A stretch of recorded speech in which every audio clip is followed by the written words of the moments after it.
gobierno federal donó un inmueble aquí en Guadalajara, Jalisco, en donde se crearon estas instalaciones de la Federación de Estudiantes de Guadalajara en esos años. Pero su labor no es que se tratara de hablar mal nosotros de la Federación de Estudiantes de Guadalajara, sino que finalmente pues había agitadores, como en todos lugares llega a haber agitadores que se dedican a hacer vandalismo. Y pues bueno, Raúl Padilla destruye completamente a la Federación de Estudiantes de Guadalajara y la desaparece en 1991. Y existió en el 2011, ya en el 2011, un problema en las instalaciones de la FEG. Un problema, un multihomicidio básicamente. Nos tocó la experiencia de recibir a estos papás, a estos padres, a esta familia que vinieron aquí con su dolor en la búsqueda de una respuesta aquí a la agencia. Yo les dije, vamos a encontrar a esta familia como de lugar y quien resulte responsable, por supuesto, también. Ese es el objetivo de la agencia. Y yo señalaba que las personas jamás salieron de aquí, de este inmueble de la Federación de Estudiantes de Guadalajara. Entonces se presumía que había fosas ahí, porque en el operativo que se llevó a cabo, pues no se encontró a la familia adentro, ¿no? Entonces que se presumía, pues que estaba ya pasamos a otro nivel, ¿no? Que estos jóvenes también fueron obligados a cavar su propia tumba, cavar con palas para quedar adentro de estos mismos lugares, ¿no? Tristemente.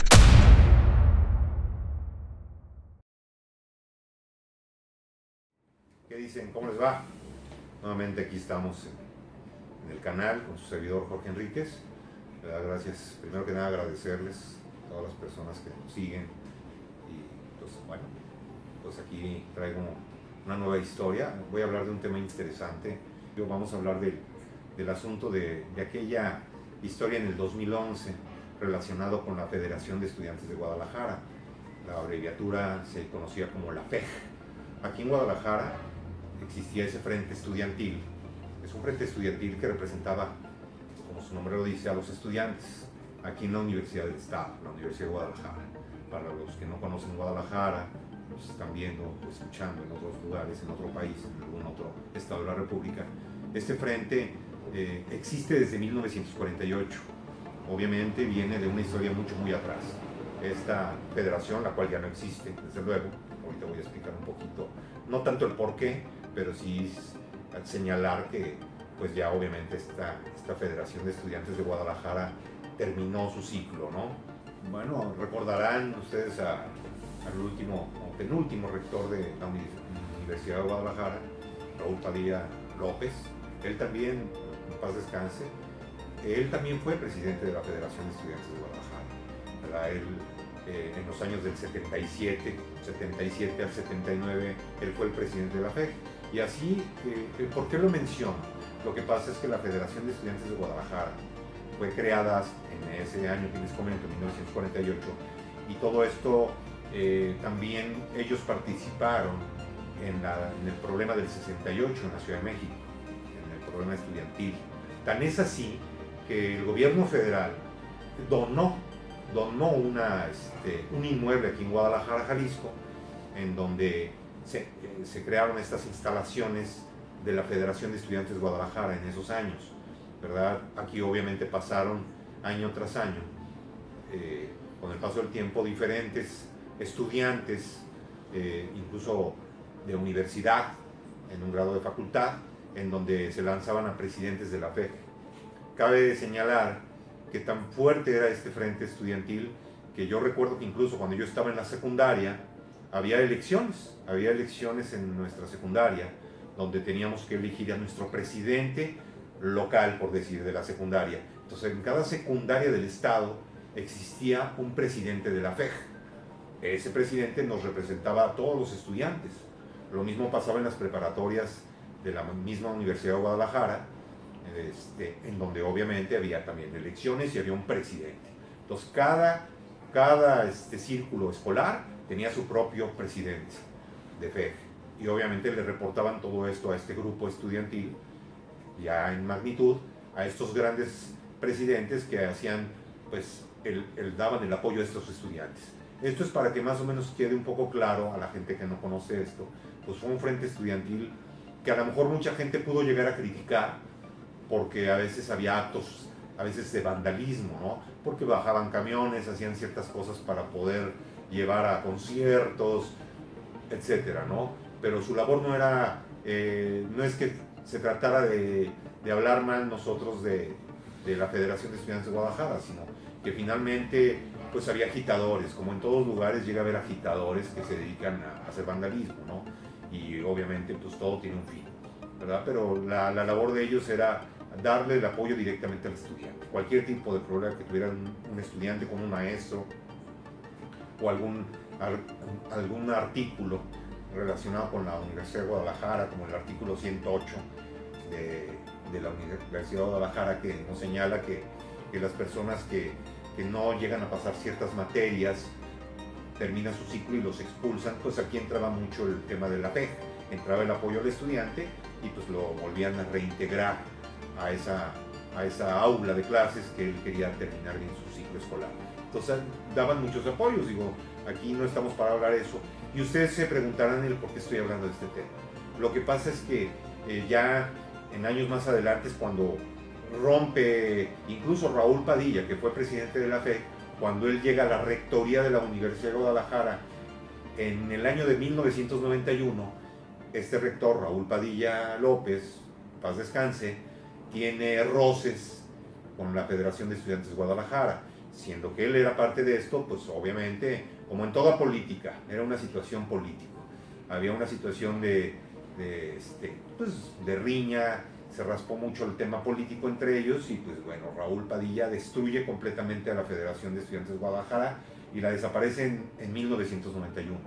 Más aún con esto, la Federación, las instalaciones de la FEC permanecieron con cierto grupo, pues forzado en esta política y pues bueno, siguieron algunos miembros todavía haciendo algunas tareas para ciertos elementos de gobierno, algunas tareitas por ahí adicionales que pues obviamente no quiero ahondar mucho en eso, no me compete ni tengo experiencia en eso.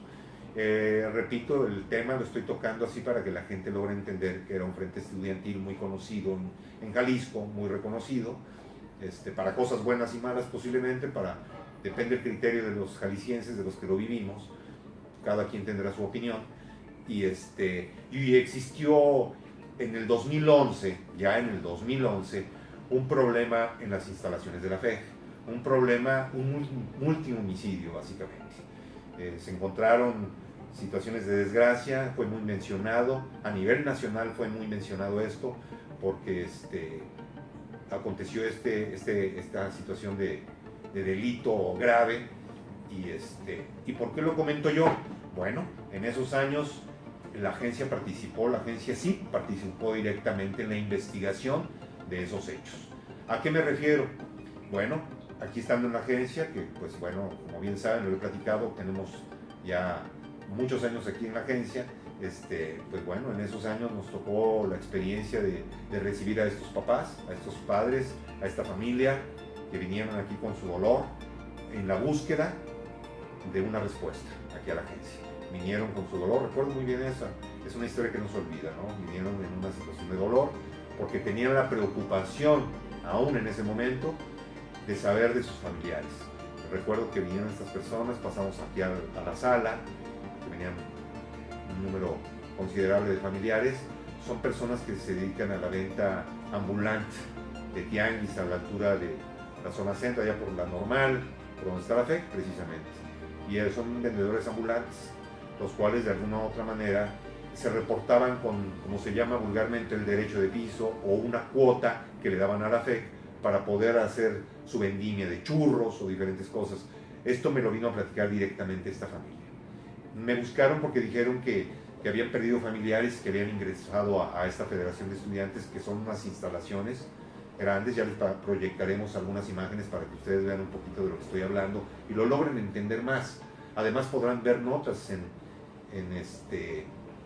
noticias por internet, lo pueden llegar a ver, se darán cuenta de la magnitud del problema. Pero bueno, estos papás vinieron, estos familiares vinieron aquí a pedir ayuda, contratar servicios de la agencia porque estaban angustiados por no encontrar a sus familiares. En ese momento ya ellos habían dado parte a la autoridad estaba haciendo su trabajo, Mas, sin embargo, entendiendo el dolor de la familia, les recomendaron que vinieran a la agencia de su servidor, porque lógicamente estaban desesperados, como hoy en día lo sabemos en el área de desaparecidos. La gente se desespera y es una reacción normal del ser humano. Queremos saber dónde está nuestra familia, dónde están, y estamos hablando de 4 estudiantes y un padre de familia que ingresaron y que aparentemente no salieron, ¿no? Entonces ellos, es lo que me argumentan, me dan más información, que no me gustaría explicar detalles tan minuciosos por respeto a esta familia, pero bueno, a final de cuentas nos contrata el servicio para que nosotros ayudemos, apoyemos directamente en el objetivo, no apoyar directamente en ese momento a la autoridad, sino apoyar a la familia que nos está contratando. Entonces nosotros empezamos a hacer nuestros trabajos de campo de inmediato, actuamos de manera inmediata y empezamos a hacer ciertas metodologías para poder saber qué estaba sucediendo aquí. Se trasladó un grupo de detectives de aquí de la agencia, entre hombres y mujeres, y otros empezamos a trabajar en trabajo de escritorio y en trabajo en temas de tecnología para poder ubicar. Yo les pedí números de celulares, le pedí cierta información a los papás y empezamos a actuar. En esa actuación, yo deben de saber, y ya lo había platicado, tengo amistades. Antes, bueno, hoy en día ya sabemos que es la Fiscalía del Estado, donde hay grandes gente, grandes personajes que trabajan muy bien, gente profesional. En ese tiempo se llamaba Procuraduría de Justicia del Estado. Quien estaba al mando en ese tiempo era Tomás Coronado Olmos, recuerdo bien, era el procurador, buen procurador aquí del Estado, y tenía gente con mucha capacidad, con mucho conocimiento. Tanto que, pues en el trabajo de campo, se enteraron que también la agencia también estaba en esta investigación, y como algunos policías investigadores, antes llamados judiciales, en ese tiempo sí se llamaban judiciales, vinieron a la agencia, gente que me conoce, que sabe de mi trabajo y que yo los conozco a ellos. Entonces vinieron ellos aquí. ¿Por qué vinieron? No es tanto que vengan a pedir ayuda. Aquí el trabajo era que nos apoyáramos, que hiciéramos equipo. Ese era el punto, que hiciéramos equipo. Vinieron algunos amigos, no voy a decir sus nombres por respeto y seguridad de ellos. Vinieron y platicaron: Jorge, traemos esta situación también, sabemos que tú también traes la investigación, vamos a echarnos la mano. Claro, compartimos información, ellos con un servidor, al igual que yo les dije que yo les iba a ayudar, pero que yo no quería la corona. Yo les dije, vamos a encontrar a esta familia como de lugar, y quien resulte responsable, por supuesto, también. Ese es el objetivo de la agencia. Primero encontrarlos, y bueno, pues vamos viendo qué pasa, y después ver quién es el autor intelectual o ejecutor de la acción de desaparecer o ocultar o secuestrar o lo que sea, ¿no? Entonces aquí era ese el término que yo platiqué con estos amigos de la Procuraduría, que estuvieron aquí en las instalaciones. Dentro de la misma investigación optaron los policías, investigadores o judiciales, perdón, se me va, vinieron aquí a las instalaciones de ESIP y se instalaron con sus equipos, sus laptops, y aquí vinieron un grupo de gente. Aquí estuvieron platicando, trabajando con nosotros, hombro a hombro. Mi equipo de trabajo en este tiempo tenía, al igual que hoy, detectives muy dedicados, y ellos tienen el mismo mérito que un servidor. El mérito es para todo mi equipo, porque nos pusimos inmediatamente a trabajar y se logró el objetivo número 1. El objetivo número 1 era saber dónde estaban. Y yo señalaba que las personas jamás salieron de aquí, de este inmueble de la Federación de Estudiantes de Guadalajara. Obviamente con elementos de prueba que yo presenté con la misma policía judicial. Ellos también estaban en la misma canal que un servidor. Coincidimos que esto era lo que estaba pasando. Nunca salieron las personas del lugar. Entonces el paso número 2 era, obviamente por temas legales, conseguir esa orden de cateo, o las cosas que ya no le tocan así, sino le tocan a la Procuraduría, y se hicieron. Para no ser muy largo el tema, pues bueno, entra Procuraduría, entra Servicios Periciales, hoy Instituto Jalisciense de Ciencias Forenses, a hacer la búsqueda de estas personas, ¿verdad? ¿Por qué entró el Instituto Jalisciense de Ciencias Forenses? Pues porque cuando entró la Procuraduría se encontraron que se habían removido en ciertos campos, en ciertas áreas de tierra, se encontraron movida la tierra, ¿no? Se nota cuando alguien movió la tierra. Entonces se presumía que había fosas ahí, porque en el operativo que se llevó a cabo, pues no se encontró a la familia adentro, ¿no? Entonces, que se presumía, pues que estaba ya pasamos a otro nivel, ¿no? Recuerdo muy bien que había un un antropólogo forense, que por cierto era el único antropólogo forense en esos años, y creo que incluso tiene un par de años que ya salió él del Instituto Jalisciense de Ciencias Forenses, que era Marcos Raigosa Ortega, antropólogo forense.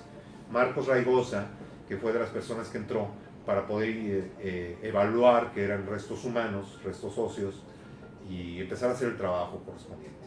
Una persona con mucho talento, y que tan fue su talento con el paso del tiempo también incluso hizo aclaraciones y señalamientos que estos jóvenes también fueron obligados a cavar su propia tumba, cavar con palas para quedar adentro de estos mismos lugares, ¿no? Tristemente, en base a su evaluación, su experiencia de este destacado antropólogo, ¿no? Entonces, pues bueno, paso siguiente era saber qué originó esto y quiénes fueron los autores de los hechos. Se sabía que parte de la situación se dio porque el papá de en este caso una de las víctimas, que era el papá de uno de los estudiantes, en este caso las 5 personas que ingresaron a la FEC pidiendo autorización de entrar para platicar con el encargado de la FEC y de decirle que si podía negociar el tema de la cuota, pues la realidad, que bajaron un poquito las tarifas porque pues las ventas estaban malas, etcétera, ¿no? Pues lo que cualquier negociante hace, ¿no? Ir a negociar, a platicar, y es por eso que pues parece ser que no se dio la negociación bien, y bueno, ya dicho por el detenido después, que ahorita voy a platicar, y pues se da la situación de fricción y la toma de decisión de parte de estos personajes nocivos que le quitan la vida a estas personas, ¿no? Obviamente había un actor de hechos que pues lo podrán ver en imágenes ustedes, le decían el apodo, el tatuado, no voy a dar su nombre, no tiene caso, la persona ya falleció incluso, y no me gusta dar los nombres propios de esas personas, ¿no? Pero esta persona, incluso en su declaración pública, pues narró parte de los hechos, cómo se suscitaron. Él incluso hace mención, aventándole la situación completa al que era el encargado de la FEG en ese tiempo, haciéndolo responsable de ser el autor intelectual y también parte de los hechos en físico, y decía que había más participantes, al igual que él mismo lo estaba diciendo, señalando, y el tatuado deslindó a su familia, porque también la familia estaba un poco implicada aparentemente en los hechos, y él deslindaba a su cuñado, a parte de su familia, a su hijo incluso, de esta situación. Esto ya lo dijo en entrevista, pero me brinqué un paso importante. ¿Cuál paso importante? Pues obviamente cuando la Procuraduría ingresa, no encuentra a las personas con vida, sino más bien encuentra en otra situación, pues viene el tema de las pesquisas. Las pesquisas, el tatuado obviamente no fue detenido en el momento, se escondió. Era el objetivo primordial de la Procuraduría en ese tiempo. Entonces, lo que sucede aquí es que volvemos a ser equipo aquí. Aquí tanto la familia como Procuraduría y un servidor nos ponemos a trabajar directamente en buscar a esta persona. El objetivo era encontrar al tatuado. Gracias a Dios y al esfuerzo y al trabajo de todos nosotros, logramos con ciertos métodos, y lo puedo decir abiertamente aquí, a través de su hijo dimos con él. Esa es la realidad. Se hizo un trabajo de inteligencia interesante, en propuesta y en acuerdo con Procuraduría y la gente que tiene mucho conocimiento, y con un servidor y gente que trabaja conmigo, y llegamos a la conclusión de que teníamos que, a través del hijo, dar con este señor. Y así fue. El mismo hijo, sin querer, nos llevó al papá. Hay versiones que dicen que él se entregó, pero bueno, no voy a hablar de más, no quiero hablar de más. El punto está en que fue detenida esta persona porque nosotros también teníamos la ubicación de la casa donde se escondió. Esa es la realidad. Pero lo más importante de todo es que se llevó a cabo una investigación con profesionalismo por parte de estos agentes de la Procuraduría, que yo sé que son gente muy profesional y que todavía incluso algunos de ellos están activos, trabajan muy bien, son gente de mucha experiencia, y que gracias a la experiencia de la agencia, de un servidor, por supuesto sin quitarle absolutamente ningún mérito a mi gente, que pasamos horas arduas. Recuerdo muy bien que aquí había detectives con mucho talento, algunos de ellos ya no están aquí en la agencia, pero con mucho talento, y que trabajaron aquí conmigo. Todavía tengo comunicación con algunos de ellos, y que hombro a hombro me ayudaron muchísimo. me ayudaron muchísimo en hacer la búsqueda de estas personas que lamentablemente perdieron la vida, al igual que la búsqueda del delincuente, en este caso el tatuado, ¿no? Entonces ellos que saben y me ven aquí en el canal, saben perfectamente bien que tienen todo mi reconocimiento porque son muy profesionales, hicieron el trabajo al pie de la letra como fue en sugerencia. Ellos también aportaron mucho, dieron muchas ideas interesantes que a lo mejor yo no las tenía, pero son detectives con mucho talento. Por supuesto, la Procuraduría hizo su trabajo, hicimos trabajo de equipo, la familia sabe cómo fue todo esto. Algo que fue importante señalar en esos años, porque estamos hablando del 2011, algo que yo sí aclaré es que yo no quería la corona y yo no quería que se me mencionaran en esta situación, ni en artículos, ni nada, y por eso no se va a mencionar nunca. Aquí yo lo estoy platicando porque es un canal donde yo tengo que platicarles la historia de ciertas cosas que suceden aquí en el estado o en otros estados, en donde llevamos a cabo investigaciones y que existe una realidad. Estas agencias de detectives privados hacemos trabajo profesional, somos gente profesional, somos gente que nos preparamos, no somos espontáneos. Aquí yo hablo de mi agencia, hablo de lo que hacemos aquí, gente que se prepara aquí, detectives que trabajan conmigo, gente que trabaja en otros lados y que también trabaja aquí conmigo. Y digo trabaja en otros lados porque tienen otros trabajos honrados, pero combinan el trabajo honrado con esta agencia, ¿no? Entonces, no le quito mérito a ninguno de mis detectives, siempre me gusta hablar bien de mi gente porque sin ellos no estaría la agencia. Gracias a ellos estamos aquí, gracias a estas historias estamos aquí. Seguiré platicando de estas historias que a veces son crudas, son difíciles de platicar, pero son importantes que también la sociedad sepa que hay agencias de detectives privados que trabajamos bien, que trabajamos con profesionalismo, con respeto sobre todo, y más a las víctimas, que por supuesto la gente que viene y nos busca son víctimas. Por eso yo siempre he dicho que el área de victimología es un área importante de estudio y que hay que entenderla muy bien. Nosotros, bueno, en el caso de mi formación como psicólogo la entiendo todavía mucho mejor porque abarca mucho tema psicológico, abarca mucho tema conductual. Pues bueno, es parte de lo que quería platicarles de esta historia.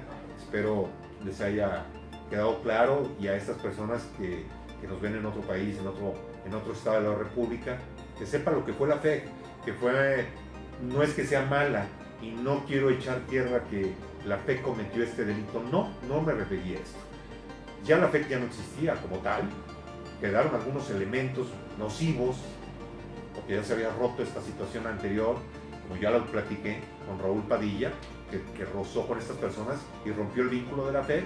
Después vinieron otras organizaciones sanas, trabajaron bien y hicieron las cosas bien y estarán trabajando, ¿no?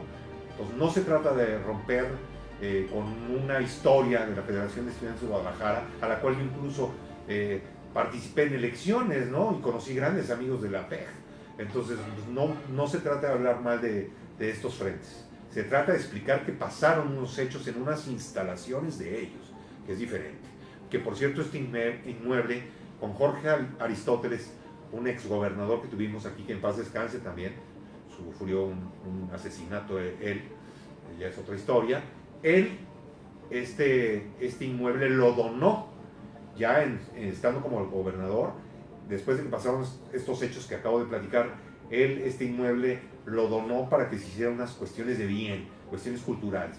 Entonces ya aquí ya no es una situación, ya no existe esta instalación como una situación nociva o donde exista un grupo que haya quedado por ahí aislado. Y gracias por su atención, espero les haya gustado la historia, es interesante. Pude ahondar mucho más, pero no se trata de esto, ¿no? Y les agradezco su atención. Gracias.